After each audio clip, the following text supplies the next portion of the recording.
Welcome back, everyone. My name is Reed Blakemore, Deputy Director of the Atlantic Council's Global Energy Center.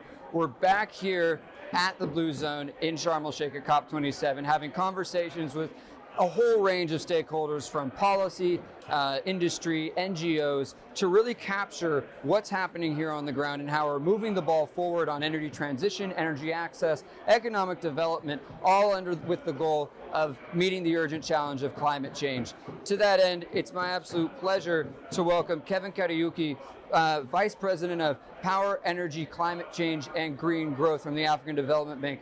Kevin, thanks for joining us today. It's truly a pleasure. Thanks for having me. A first question. This is the African COP in so many ways, right? We're here in Egypt. It's the implementation COP. So much of the conversation that we have arrived here to have over the past week and a half or so has been about how you facilitate sustainable development on the continent, how you bring and empower the continent's energy access and economic development at the same time that you stay on the pathway towards a net zero future. How have you seen the conversations taking place thus far at the COP evolving? What are you and the African Development Bank hoping to achieve at this COP? I might start there and give you the floor. So first of all, I think at the African Development Bank, one of the things that we were looking forward to is coming to a good nexus between energy access, addressing energy poverty, with also addressing the issue of climate change. So in other words, what we are hoping for is a better understanding that it is neither energy access and energy demand or climate change or Paris alignment goals. And this, in my view, we've been able to articulate it at great length, and it is understood that what is actually required today is actually synergizing growth in energy demand with the climate action. So if you synergize the two of them, then you'll have a situation that meets the needs of Africa. And why do I say this? I say this because, first of all, despite Africa being home to almost 20% of the global population, Africa only accounts for only 6% of the energy demand. And about 3% of electricity demand. And this reflects on the fact that we have 600 million Africans who don't have access to electricity. At the same time, we have 1 billion Africans who don't have access to clean cooking, which also has attendant impacts on health issues. And that's why we are told that we lose up to 600,000 people in Africa due to indoor pollution. So all I'm saying is that Africa has endemic energy poverty, which must be addressed. And at the same time, we must confront the issues of the climate crisis. And to do that, in our view, then we must be able to utilize Africa's extensive or abundant renewable energy sources, including solar, including hydro, including wind, including geothermal, to be able to anchor Africa's energy transition. That's on the one side. But we must also be realistic, on the other hand, that pure renewable energy on its own will probably not be able to provide the security of supply and affordable power that is required to be able to underpin Africa's socio-economic development.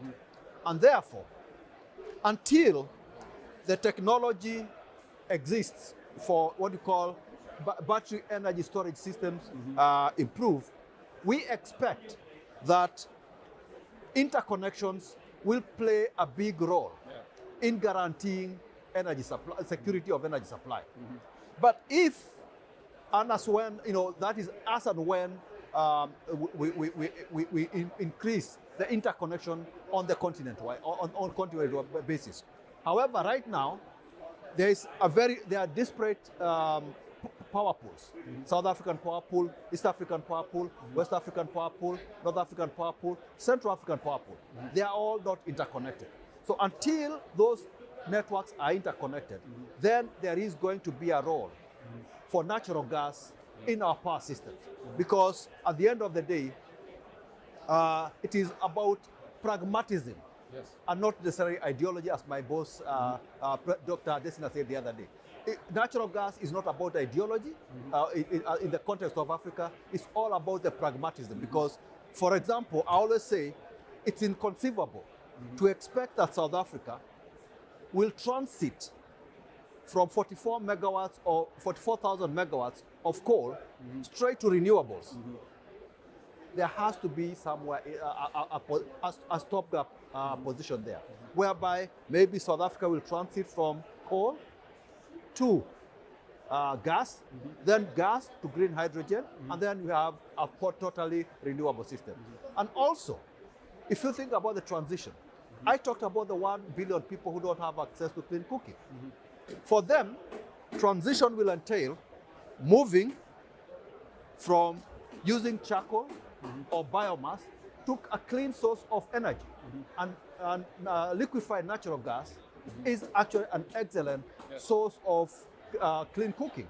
And that is how countries like China or Indonesia have been able to increase their access to clean cooking to a level of about 80%. So I think, and then of course, finally, there are the more difficult sectors that are when it comes to abatement of or decarbonization. For example, steel, the long-haul transportation, maybe cement.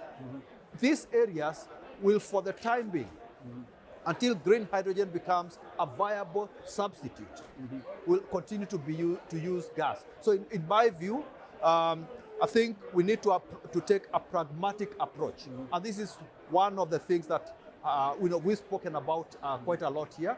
We have to take a pragmatic approach when it comes to Africa's energy transition. Number one, we need to, as I said earlier, we need to reduce the number of people who don't have access to clean cooking, to increase the number of people who have access to electricity and power. And number two, we also need to ensure that our industries continue to thrive despite the transition.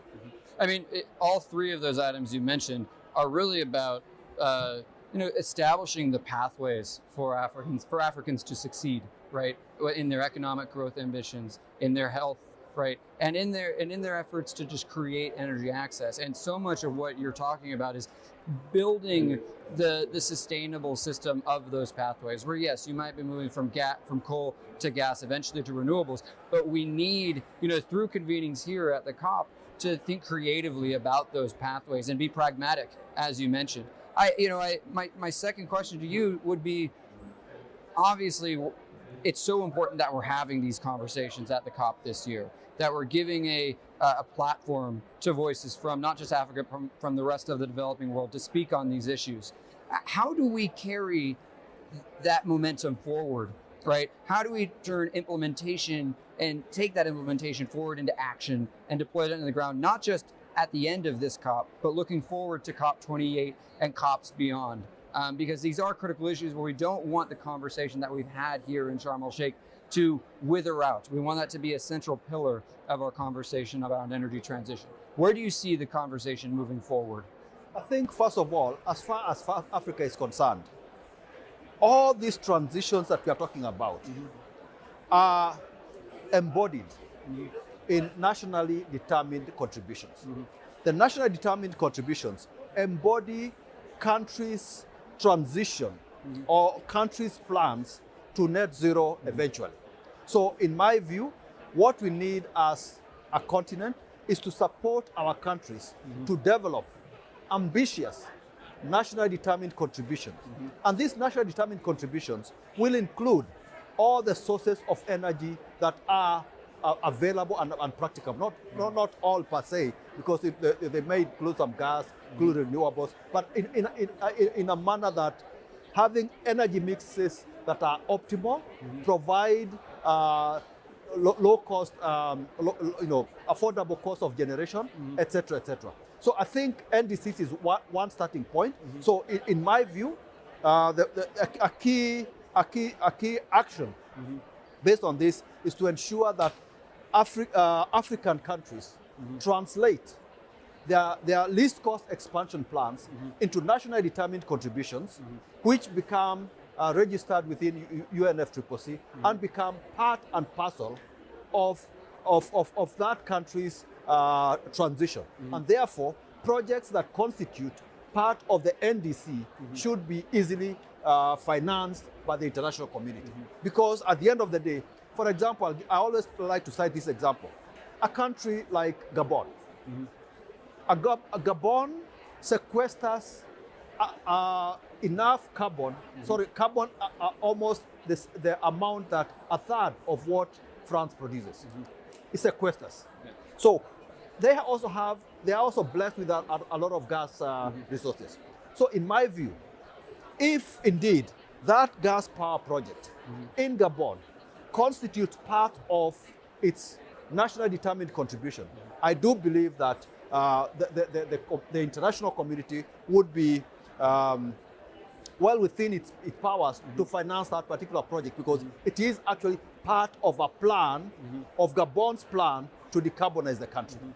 And also don't forget that, as we always say, that when you move from coal to gas, what it means is that you're actually reducing emissions by 40%. Yes. But when it going forward, in terms of COP 28, what we need to do also do a bit of stock taking. Yep. Where this is where we are today. Where are we? Where will we be in 2028? How many new NDCs? How many new more ambitious NDCs have we been able to help countries prepare? Because these NDCs are the ones that are going to guarantee that we are able to stick to the energy transition plan that we spoke about. Exactly. Yeah. Well, it sounds like you're going to be playing a big role in establishing those NDCs and making sure that not only what we talk about at this COP starts an important conversation on these issues, but actually is followed through on, in subsequent years. So with that, Kevin, thank you for joining us today. It's been really a pleasure. pleasure. Thank you very much. Thank you very much.